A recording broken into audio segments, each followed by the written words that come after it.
The chilling case of Dorothea Puente, the boarding house killer.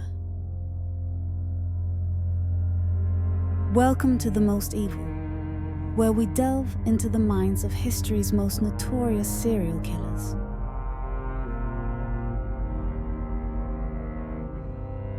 Dorothea Puente, a seemingly kind boarding house operator who turned out to be a ruthless killer. Known for murdering her elderly tenants to cash their social security checks, Puente's case shocked the nation.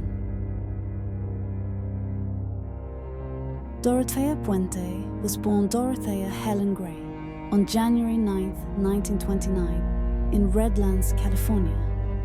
Her early life was marred by hardship.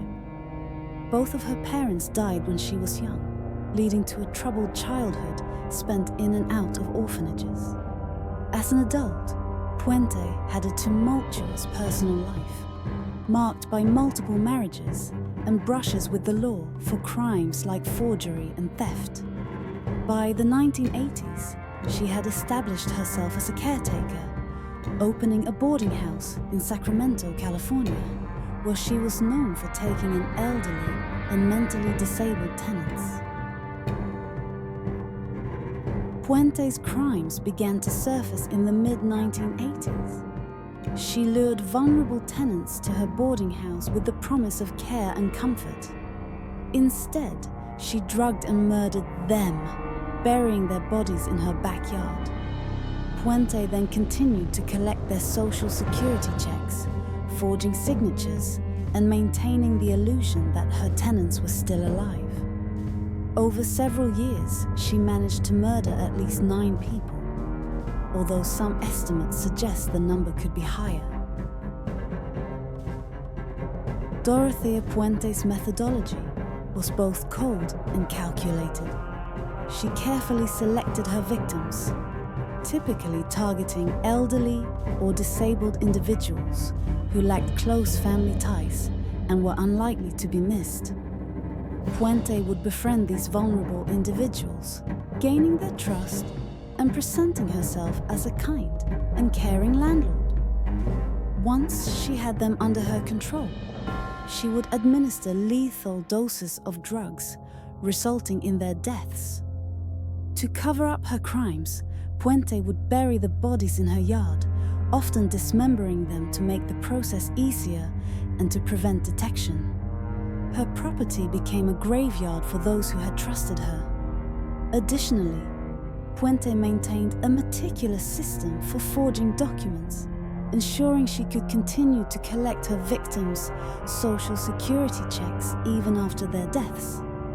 This fraudulent activity provided her with a steady and substantial income. Her methodical approach and attention to detail allowed her to evade suspicion for a considerable time, enabling her to continue her murderous spree.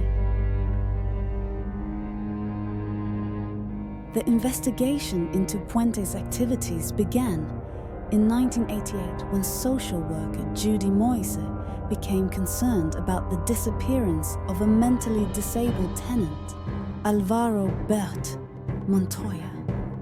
The police were called to the boarding house to investigate, and their suspicions were aroused by the contradictory statements Puente gave about Montoya's whereabouts. A search of her property revealed the remains of 7 bodies buried in the backyard, leading to a deeper investigation into her past and her other tenants. Dorothea Puente was apprehended on November 11, 1988, following an investigation into her boarding house. During the initial search of her property, she managed to escape, evading authorities temporarily. Puente's brief disappearance ended when she was located days later in a Los Angeles bar, where she was attempting to blend in with the crowd, hoping to avoid detection. Upon her arrest, she faced numerous charges, including multiple counts of murder. Her trial, which commenced in 1992, was highly publicized and attracted significant media attention. The prosecution presented a harrowing case against Puente. depicting her as a predatory figure who preyed on vulnerable elderly individuals. They argued that Puente's crimes were driven by a ruthless desire for financial gain, exploiting her victims to continue receiving their social security checks. The evidence presented in court painted a chilling portrait of a woman who betrayed the trust of those she was supposed to care for. Psychologists who studied Puente found her to be a manipulative and remorseless individual. She displayed traits consistent with sociopathy, showing no genuine remorse for her actions. The case highlighted significant flaws in the system meant to protect the elderly and vulnerable, leading to increased scrutiny and reforms in elder care practices. Puente's boarding house, now infamous, stands as a chilling reminder of the evil that can lurk behind a benign facade. Dorothea Puente's story is a haunting tale of betrayal and murder.